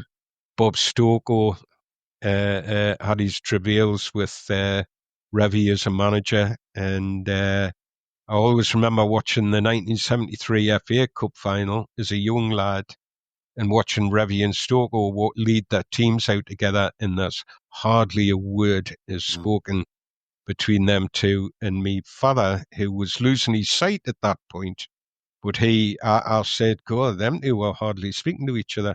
And my father just said, I'll tell you all about that later. And he did. And he had some of this information about, even back then in 1973, was that Revie was a tinker, allegedly a tinker and up to stuff behind the scenes, and Stokoe wasn't that kind of guy, and had no truck with that kind of thing. So, a Marmite character. It's amazing, isn't it, that a guy like Bob Stokoe, Andrew, had such bad relationships with legends like Don Revie and Brian Clough. Yeah. Again, the links and the way these stories interconnect always fascinate me. Revie, as Kelvin says, such a complex character. I don't think Stokoe and Clough were the only people that he fell out with. Stokoe, obviously, as you say, I don't think those three had much time for each other at all. One thing one thing Kelvin said that was interesting was Raish Carter was a big influence on his career. So, somebody who played in the 37 Cup final, and then Revie himself has a part to play in the 73 Cup final. But one thing that took my interest was he was at Leeds in 64 when Sunderland and Leeds both got promoted. As Kelvin said, by that point there was already a lot of animosity between the two clubs. and that continued for ages. But when Brown went, Revie actually said publicly that he was interested in taking the job. So he was prepared to, now, unless he was doing it to improve his position at Leeds, he was suggesting that he was prepared to leave the one of the teams that had just gone up to take charge of the other one. Again, one of our catchphrases, just what might have been had that happened. But odd character. I quite liked what you said, Kelvin, about how as a player he was perhaps quite a delicate player, and his teams were not like that. Yeah. I found it fascinating. He was apparently really superstitious, and wasn't happy that Leeds were nicknamed the Peacocks because he thought the birds were unlucky. He had lots of little, like sometimes in European away games, he would get his team to wear different numbers on their backs to confuse the opposition. So he was superstitious. He could be quite sneaky in the way he did things. Just a very, very interesting individual. Well, when you say what if he had gotten the job with us, would we have enjoyed? If he'd bought the success, I'm sure there are people that would have enjoyed that he bought the Leeds. But I have to say, at the time, that team that he produced, for me and for a lot of fans, they were dirty. They were a dirty team. He had them up to all sorts of tricks. Stan Anderson, he wrote about this quite well. He said that Revie was. I'll tell you what he said. I wrote it down. Revie was fashioning a team to be reckoned with, but they had a vicious streak. They were also the first side to pressure the referee, with Bremner and Charlton in particular being prepared to run to the official and argue. In some games, the entire team would surround the referee. Yeah. It was bitterly resented by supporters, players, and in particular the press. They got a right hard time of the press for their shenanigans. And Anderson, he said that he got to know him really well when he was at Sunderland before falling out with him. After I moved to Tyneside, one of his players broke the leg of a Newcastle lad, and that player was Johnny Giles. And he broke George Dalton's leg in a game in May. That was the story my father told us as well about that, because my father was a Newcastle fan, used to go to games, and he had no good to say about Revie's teams in that regard. So Johnny Giles, he had all these really, really skillful players playing for him, but Jesus, he had them up to all sorts. Eddie Gray, fantastic winger, Eddie Gray. He said about the Revie time, it was brutal stuff and win at all costs. Those are pretty strong words, aren't they? Yeah. Something that I read that was a little bit sad about Don Revie, but I think really does underline these issues we're discussing. He was a former England manager, and yet when he passed away in 1989, the FA chose not to send a representative to the funeral. Now, that to me is a pretty big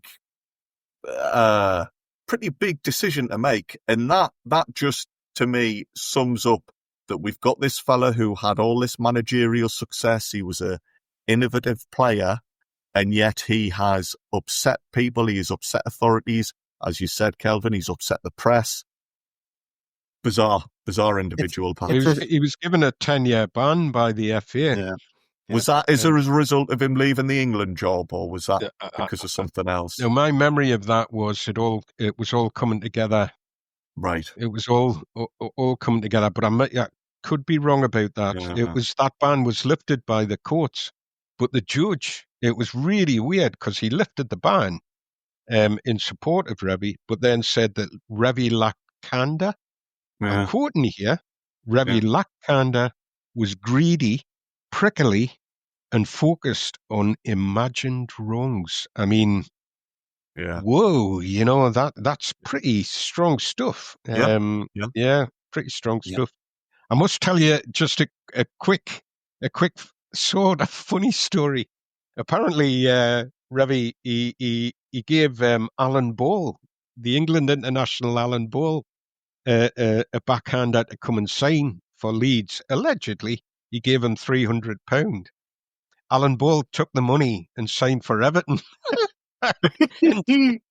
incensing Revie, so much so that this all came out, and both were charged with bringing the game into disrepute for the backhander. Well, I mean, well, that was the term they used for the ban. Actually, bringing the game into disrepute, and it's funny how things turn out, because they didn't appoint Brian Clough because they thought they'd have bother with him, and they appointed Don Revie because he was this. Almost having this family atmosphere at Leeds, and look how that turned out. So it might not, I imagine Cloughie would have just gotten on with the job and won the World Cup or something like that. I always remember as a Scotland fan when he... Are you a Scotland fan, Kelvin? I didn't know. I always remember when he did an exclusive, didn't he, with the Daily Mail, when he said he was handed his...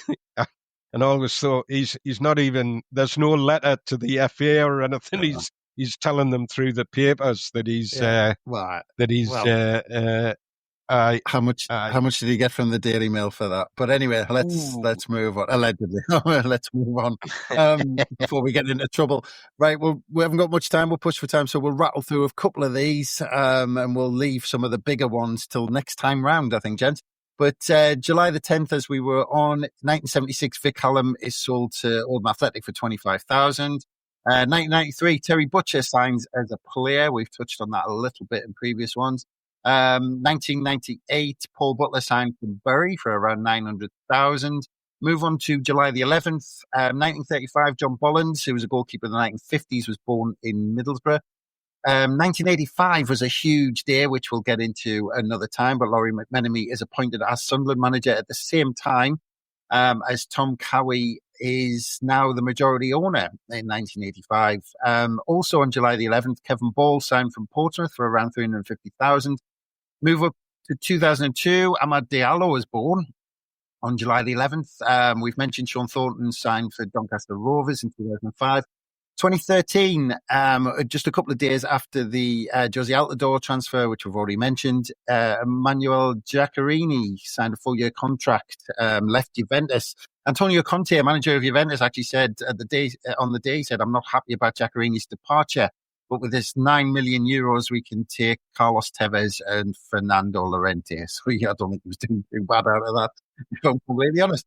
Moving on to 2018, Sunderland fans flocked to the Stadium of Light to replace the pink seats, which might be a good one for another day as well. July the 12th, 1927, 1950s forward Charlie Cannonball Fleming is born in Fife. 1979, Sunderland agree a club record fee of $250,000 with NZ Zagreb for Yugoslav international Bozidar Bokota. I think I've probably butchered that, but the deal fell through because we couldn't get him a work permit. He was here and training with the team. Yeah. Well, he was. Sign of the times. I'm just thinking, youngins now we're going Yugoslav. I mean, where's that? I've never heard of that. Bozo Bokota. Yeah, he was going to be the next big thing. Yeah, as we've heard many times before, Kelvin. Moving on to July the 12th, 1984. Wanted to quickly talk to you about this, Kelvin, because Lee Chapman left and signed for Howard Wilkinson's Sheffield Wednesday for $100,000. I mean, is this another one to add to the list? Yeah. I mean, that lad looked like he had the goods when he came. He was young. I thought we got him at a good time. I thought he was going to bring something to the party. We'd had a couple of big forwards over the piece that people would fondly remember, and I thought we really, really wanted them to succeed, but I've said that three times today. It just never happened. He we never saw the best of him. And I really did feel at the time that, the crowd were really behind him. They wanted him to succeed, but it just never happened for him. Whatever. I couldn't really pinpoint any particular reason. I saw quite a lot of his games for us, and I couldn't really pinpoint what was that about. Why did it not work out? I'd love to get a good crack about that one with people that saw lots of his games and maybe know what was going on. Just never worked for him. He did all right at Sheffield Wednesday, though, didn't he? Am I right in saying that? Because he did well under Howard Wilkinson. Yeah. Because he did well there, and Howard Wilkinson took him to Leeds, and of course he ended up winning the First Division title, or the last ever First Division title before turning to the Premier League. But I think he needed Howard Wilkinson to get the long diagonal balls up to him, basically, and pump it forward. Yeah. Until basically the back pass rule ruined Howard Wilkinson's managerial career. Yeah. He had Chris White and Chris Fairclough, who, let's just say, weren't great on the ball. So he married a bonny lassie, Lee Chapman, didn't he? It was Leslie Ash, wasn't it? Yeah. Was it? Good. I used to get sick of her ringing me up and asking me out, I tell you. So moving on, July the 12th, 1988. This is an interesting one that I wrote about, actually. I wrote about this a few years ago on the site for On This Day. But 1988, now just think of the year. But actually, Bob Murray spoke out against the proposition of a new Super League. So on this day, he actually said, a blind man can see there is now a Super League. It already exists at the top of the First Division. Just a question of how the leading clubs keep nurturing it along. The latest chapter in the saga of the development of the Super League is not in the best interests of football. We have a very clear position on this. It is not in the best interests of Sunderland supporters. It is not in the best interests of the club. It is not in the best interests of the North East or the game in general to be party to a so-called Super League. So this was obviously 4 years before the Premier League kicked off. Because in the week before he actually said this, a collection of top clubs threatened to sign up to a £32 million deal with ITV that would see those clubs specifically collect 100% of the generated cash, and it would mean no money filtering down. But it was interesting, though, Andrew, because I've spoke about this before. That again in Dennis Smith's book, he talks about a conversation with Sir John Hall, where he told Dennis Smith that they were just going to break it all up, and Dennis Smith didn't quite believe them. And it seemed like there was a half of football who had the vision to do this and half of football who didn't think it would ever happen. Yeah, I mean, give Murray his dues. He was a strong advocate of keeping the Football League as was. You've mentioned there in 1988 he's talking about it, but I remember in the early 90s, he was often very outspoken about it. He was often leading the charge of the clubs that wanted to remain as things were. Is that perhaps because he used to be a match-going fan? I mean, obviously he's a very successful businessman as well, but his reasons for getting into running the club were not... So John Hall was. He used to love the main stand, didn't he? The main stand. Well, yeah, exactly. And that genuinely is a podcast in its own right, because the impact that's had on the North East and his feelings towards Sunderland as a club and city, I think, having been spurned, quite interesting. But yeah, Murray wasn't in it for fame or fortune. I think he was a genuine fan of the club and felt he could help, and he was adamant that TV coverage and Super Leagues was the wrong way to go. And even now that could still be a debate. The Premier League was going to happen, but the way it happened, could that have been different, and could other clubs have reacted to it differently? Well, you could argue that Bob Murray also knocked it into shape into what it actually ended up happening, rather than 100% cash going to clubs as he described it. Well, yes, and in later years, Murray was involved with the FA, and he was involved in the Wembley construction. So he has always been an influential voice within football, and over time people have come to respect that and want to give him a platform to help shape the game as a whole. Mm-hmm. Yeah. I mean, given where we were at the time, though, at that point, it wouldn't have been. It's not too far a stretch to say that he must have looked at it and just thought, we're gonna be left miles behind here. We're never going to be able to. Yeah.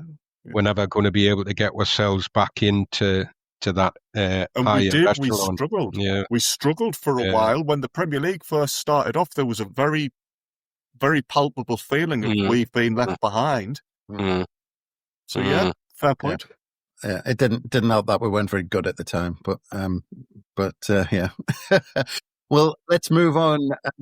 Right, and we go to 1996 when Tony Colquhoun signed from Manchester United. Now, this is a bit of an interesting one, Andrew, when you actually read into it, because the first one is, considering his age, we signed him for 600,000, and I can't remember. I was trying to read this up, but I was absolutely certain that he actually signed as a player coach, but I can't seem to find much definitive information on that. I don't know if you can remember anything.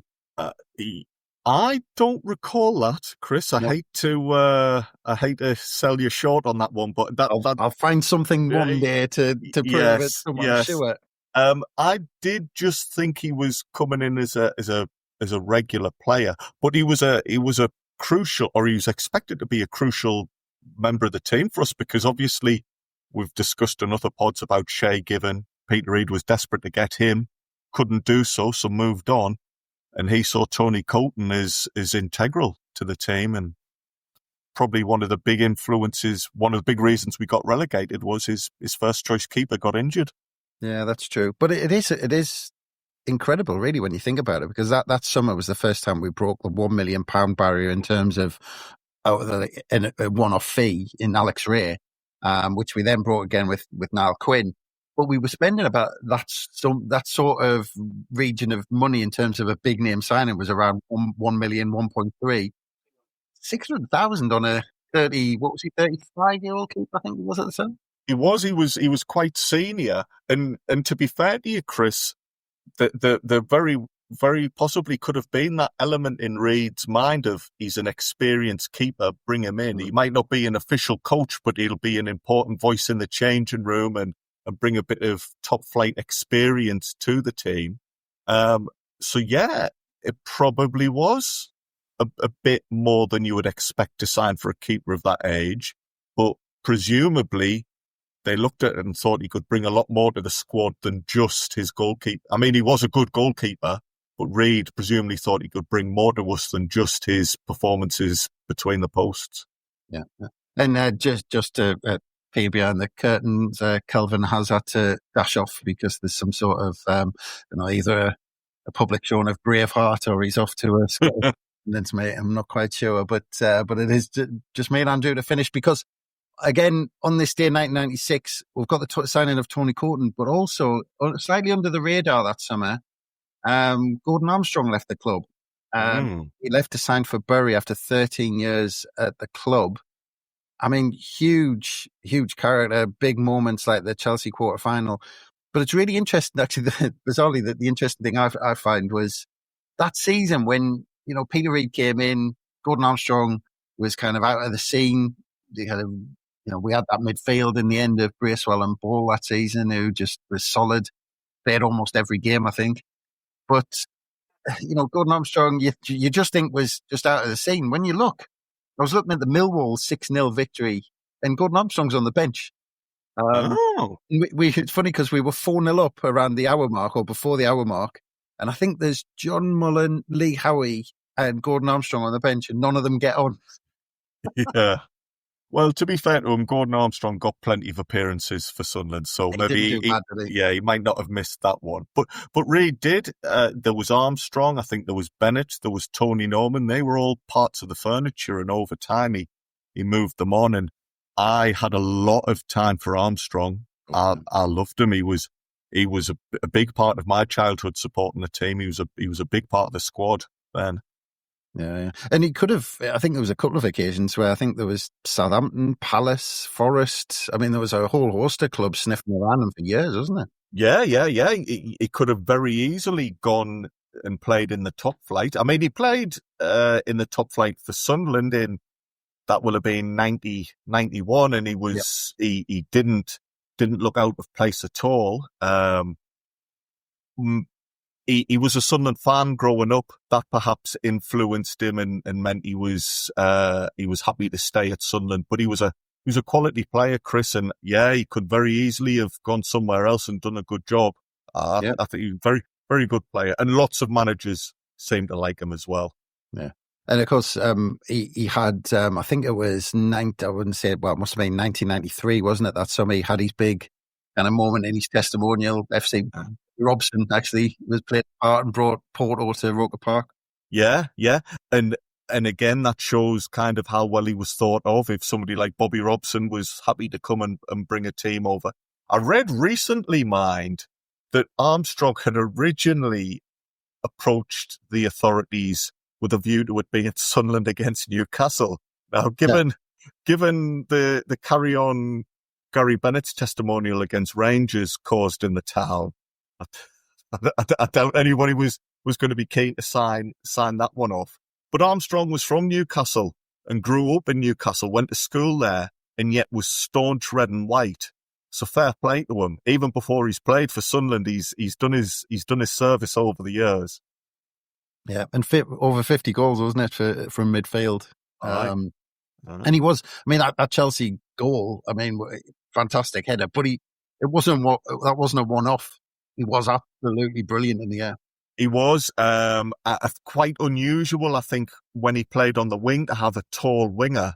But that was a tactic. You're talking about Howard Wilkinson and the back pass scuppering some of his tactics.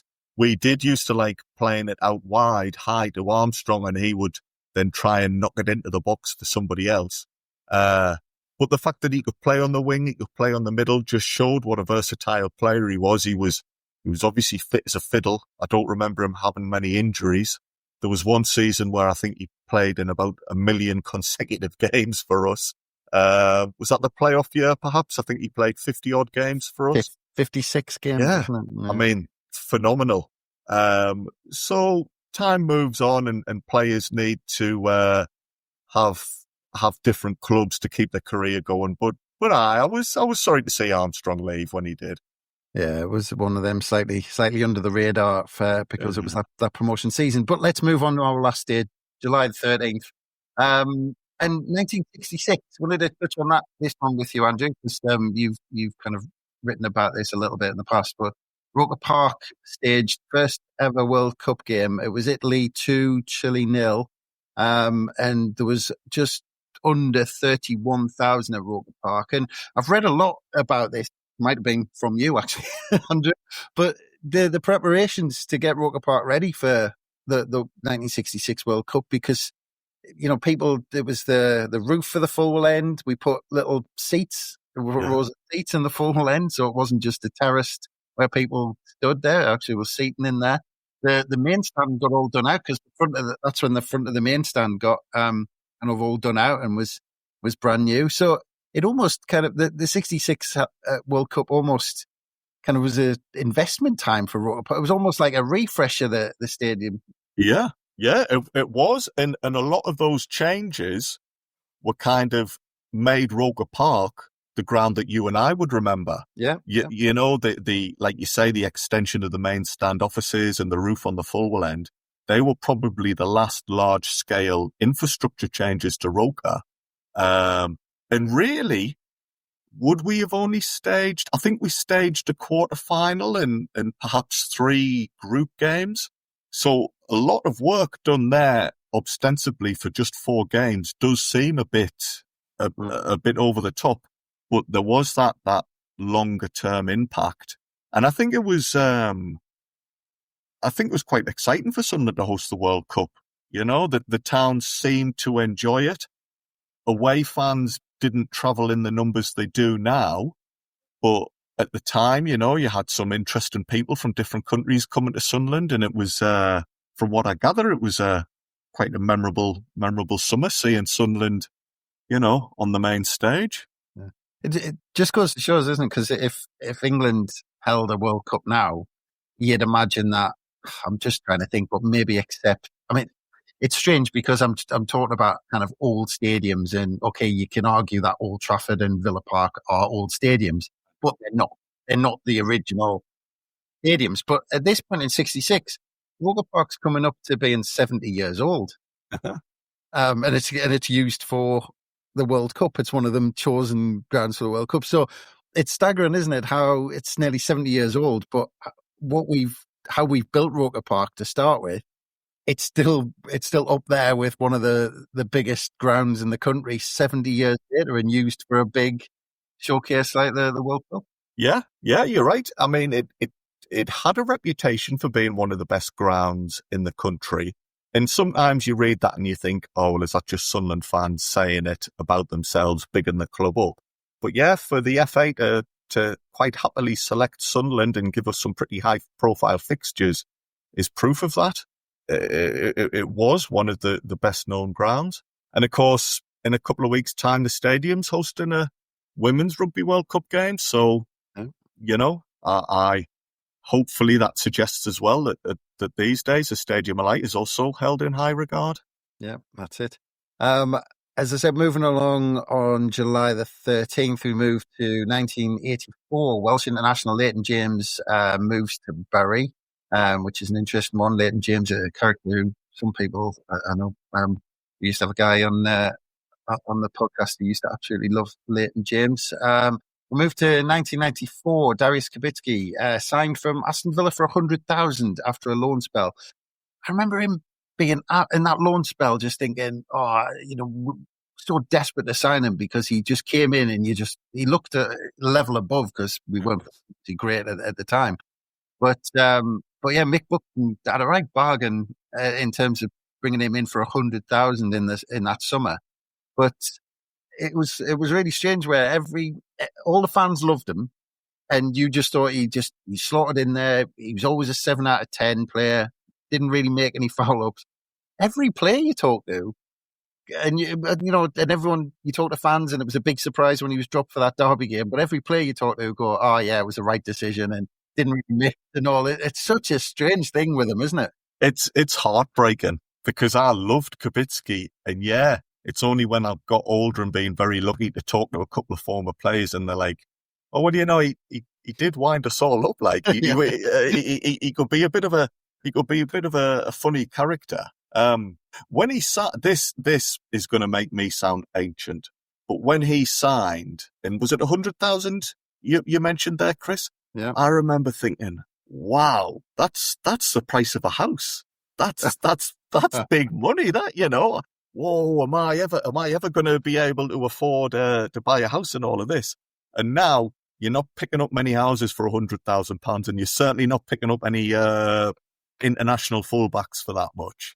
No. But yeah, just that was one at the time that when you're a lad and you're a young teenager, that just at the time caught my imagination. But as a player, he was brilliant, and as we often say, Chris, you perhaps don't realise what's happening behind the scenes. Yeah. Aye. It's definitely one of them, though. Like you said, that sometimes. And I remember during the Peter Reid era, there was quite, I could write a big list of how many there was, but so many decisions from managers over the years where you just left scratching your head going, I don't understand that. Why is he not playing him? Why is he playing such and such? Because in this case, it was obviously Gareth Hall came in. Yeah. And I remember him taking so much stick when, all he used to do seemingly was knock the ball down the line and out of play for a throw into to the opposition. And everyone was, why have you dropped in for him? And you talk to players now and they go, oh, definitely, Reid made the right decision. Yeah. Well, Peter Reid, when I've heard him talk about the jokes now, that he blames Kevin Ball for that. He says, Kevin Ball was my captain. Kevin Ball should have been reading the papers and telling me that Kubicki was about to break this record. And so Peter Reid's having none of this. He won't take responsibility. He jokes now that had he known about this record that he was about to break, he might have thought differently. But I don't know, maybe was he teaching him a lesson? Maybe was he stamping his authority on things and saying, listen, I don't care. I call the shots. I pick the team. Maybe. Well, it backfired because he dropped him for the baseball ground for Gareth Hall, and then we lost 1-0 by a penalty given away by Yes. Gareth Hall. Yeah. Well, that was my first ever away game, so I remember it well. Odd one that, and it's one of those stories that is going to get spoken about forevermore in Sunderland history. What was the full build up to that? Yeah, an interesting one. And we move on to our last few. We've got 2007, Michael Chopra signs for the club from Cardiff City for $5 million. In 2009, on the 13th of July, Paulo de Silva signs on a free transfer from Mexican side Deportivo Toluca, apparently, if I've got that right. And in 2016, apparently on July the 13th, there was the official approach from the FA, which then dragged on a little bit. And then the final one in 2022, and I mentioned another one earlier, just a few days prior. We're not having much luck with friendlies in 2022 because the first one, as I said earlier, was with Glasgow Rangers, and the floodlight failure meant it was abandoned. In this one on July the 13th, we played Roma in a friendly, and it turned a bit nasty with Luke O'Nien and Jose Mourinho nearly having fisticuffs and nearly pulling his AS Roma side off the pitch. But that's all we have. We'll cover more in depth next year on some of those stories. Just a quick one, Andrew, before we head off, just a quick reminder on next week's quiz. Yes, we are going to be talking about a Scottish international who signed for Sunderland on the 14th of July 2000, and he ended his first season, Chris, being named our Player of the Year. There you go. There's a head scratcher for next time around. So we'll cover that next time. And I want to say, even though he's done a runner, I say thank you to Kelvin the Bruce for his time and going through all of his memories, which is fantastic. And thank you, of course, Andrew. Always a pleasure, mate. And thank you, Chris. Done well to get through all of those different stories and dates. Good job. Well done. Yeah, and we've left. That's it. We'll keep trying to leave a few in the locker for next year because we've got to keep this rolling, haven't we, as long as possible. Yeah, definitely. Well, I hope you enjoyed this episode. I hope you're enjoying this on this week's series, and thank you very much for listening. We do appreciate it. And like I said, get in touch if we've got something wrong. If we've got the memories wrong, if there's a story that you know on any of this, please get in touch. We'd love to hear anything. Or I mean, as you said, Rob Mason was putting us right last time around when we were coming up with how many appearances people had made and transfers and things like that. So please put us right. We want to be put right. We like all this nerdy stats and historical, facts about something. So keep right, everyone. Keep a look out at the Roker Report website, and of course we'll be having daily releases on How We're the Podcast. But from us, bye for now.